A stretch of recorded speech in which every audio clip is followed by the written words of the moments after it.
Thank you so much for Caho team for presenting this important topic. First time in healthcare industry like sustainability and efficiency. So why sustainability is so much important? Sustainability, any clue on this? Why sustainability is important? The importance of sustainability, the first important point is healthcare is the largest producer of greenhouse gas emission, fifth largest gas producer. Second important point is if you talk about healthcare as a segment, they are contributing 4.4% of the greenhouse gas emission. So again, the point has started with the sustainability part. And why efficiency? Healthcare, I hats off to the all healthcare facilities sitting over here. That healthcare is the world's second largest complex facility after nuclear power plant. And the second important point is the healthcare is again second largest energy juggler industry across the globe after nuclear power plant again. So that's the point, how as a Schneider Electric, how as a healthcare provider we can work on. And the important point is that if you talk about the healthcare, the stakes are very high. If you talk about the aviation industry, the stakes are only 1 in 3 million life. But in case of healthcare, I again applaud to the all healthcare facility that you are managing so well. Even the stakes are very high, 1 in 300 patients. So it means the ratio are very high that you are managing very well. Remarkable job done by you from last 2 years that we have all our witness. So big round of applause of you guys that you are managing great extra effort that you are making it for healthcare facility. Last but not the least, whenever you talk about the efficiency part, the first question arises the energy. So it's a recent example of that we witnessed in New York. Specifically, they are managing 28 billion worth of saving in only 5 years of hospital facility. The best practices they are drawing it. How we can do this complete energy landscape? If you talk about this landscape, the demand of electricity will be going to be double by 2040. And the most important point that we need to witness that all the upcoming hospitals, we need to be more work on the sustainability part, and the government has already taken the pledge. Like Government of India already been announced that they are going for carbon neutral country by 2070. So this is the time for healthcare industry being a fifth largest producer of the pollutants, that we need to go for the traditional energy sources to the renewable. The second part, like digitization, I must applaud to the healthcare community that digitization is the one thing which has been evolved almost like a 15 years back in case of the healthcare IT. Now it's going to be more evolved in case of the complete infrastructure part. So in current, 30 billion devices are connected in the age of year 2020, and we are going to be at more 8 times devices will be connected by 2025. So next, the trend shaping the future of healthcare. The biggest trend that we all will have to be ready, like 65 plus population expected to reach 1.5 billion in 2050. It means lots of hospital and beds are required. And we need to be ready with this infrastructure. Increasing security demands, 75% of all across the world that they have witnessed the cybersecurity challenge. So we need to be ready with the cybersecurity, the latest stringent standards. It doesn't mean that we need to stop the digitization. Digitization will come. It will give the benefit, but we need to be ready with the cybersecurity front. Patient-centric era. The well-being of the patient, that's the topmost priority, and we all are witnessing it. Shortage of healthcare workers. Even in our previous sessions, that most of the speakers have highlighted this constraint, like in current time, 12.9 million pupils are required in the healthcare community for serving this critical facility. Net zero emission, already healthcare as a community, they have taken the pledge that by 2050, they will become as a carbon neutral segment provider. Sustainability starts by the inception stage. Like whenever we start to design any of the hospital, plan, design, operate, and maintain. The first phase is started by the designer and engineers. I would like to highlight the pain area of any of the hospitals. The recent time that we have witnessed the COVID, the space utilization or space flexibility. If you have a latest software like ETAB, the RIB, that you can immediately check the progress of your time as well as the cost. That's the beauty of RIB software. Even you can, within a night time, within 2 hours, that you can optimize your space with the help of your ETAP software. So this is the time that sustainability starts. It's a very basic stage when you are planning for any new hospitals. The designer, engineers, the responsibility residing at all solution provider or healthcare professionals. And I'm going to share one of the very interesting insight which has been done by the Schneider globally. More than 600 healthcare executives have participated in this, and some of the very interesting insight for the human-centric, whatever the service we are providing, it's only for the patient safety and patient comfort, well-being. Some of the interesting point, it's 27% interaction with the clinical staff. What patient is looking for? Patient is looking for the interaction with the clinical staff. Lighting levels, it's a pain for the customer. Noise level, again, in most of the hospital in India, they acknowledge this fact, that noise level, it's a pain. Thermal comfort. If you go, more than 70% hospitals are actually facing the pain for the thermal comfort, that how they can integrate with the help of their light, blind, curtain, or their thermal, like HVAC, with this single click.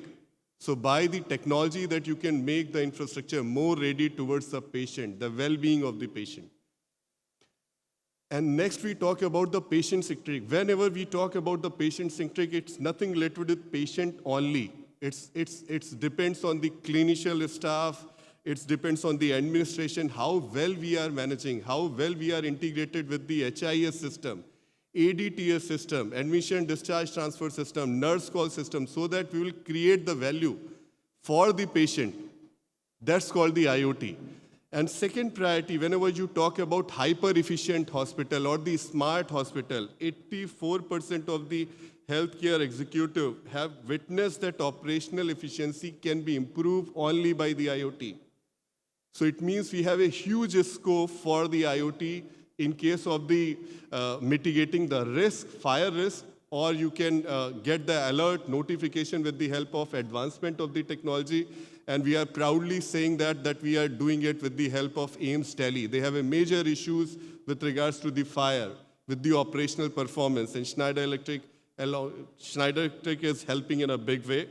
Second, the biggest part is the resiliency. During the COVID time, we have seen the importance of resiliency. How can you make your infrastructure be resilient towards COVID, towards earthquake, or any hurricane type of activity? How best you can make your facility that there is no time for downtime. Last but not the least, whenever we talk about this hyper efficiency, I'll share one of the example why IoT is important, how and what kind of benefit in the providing it. We have one example of West Coast Hospital. Within 16 days, that people have a challenge in case of the BMS. With the help of intelligent BMS system let's say in 1,000 bedded hospital, you are going to manage 27,000 assets. Will it be possible for the maintenance staff to manage those assets within 5 minutes? It can't be possible. That intelligent BMS system that you can easily diagnose, either your primary pump is managing, second pump is managing temperature, pressure, humidity, which is a need of the ISHRE or ASHRE guideline. So this is the beauty of IBMS system, that you can integrate your fire, CCTV, access control, your complete electrical system, and saving the patient from the fire. The second part of this that we witnessed with the help of IoT machine learning algorithm, that we are giving the benefit, and for the employee comfort, 1,800 less comfort issued has been identified, and the patient experience has grown like anything. Reduce energy cost with the help of the technology in West Coast Hospital that we witnessed, $40,000 that they are saving within a 16 days time. In the sustainability part, there are lots of things that we can do. In yesterday's session, somebody has talked that in recent time, Kerala has developed first platinum hospital in Trivandrum. Big round of applause, like in healthcare facility, we are talking about LEED, GREHA, and certified building. High energy requirements. I have already given you the statics part, like energy, how healthcare is it dependent on the energy uses. So in those best practices that we can work on and optimize our electricity bill by 30% in case of the HVAC, which is the biggest energy juggler for at the need of the hospitals. With the help of IoT that we can reduce down. And second best technology I would like to share is microgrid.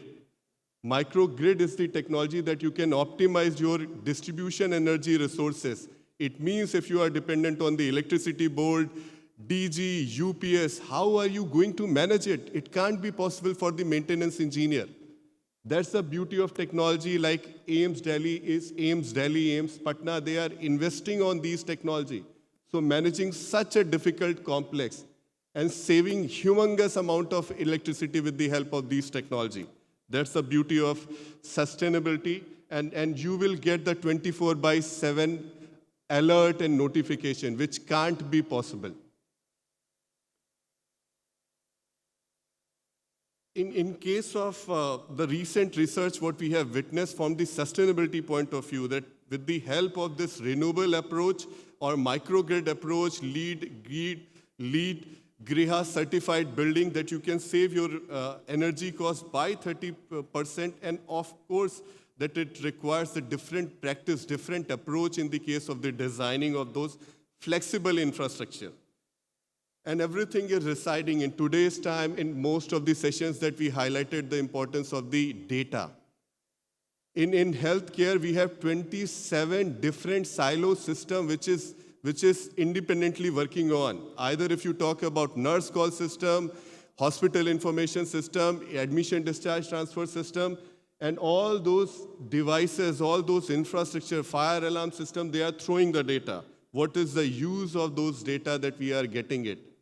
So this is the high time that we need to more work on the IoT, artificial intelligence, machine learning, and with the help of those things that we can synchronize those data and take some predictive alert and notification what we are driving it in Indian healthcare environment.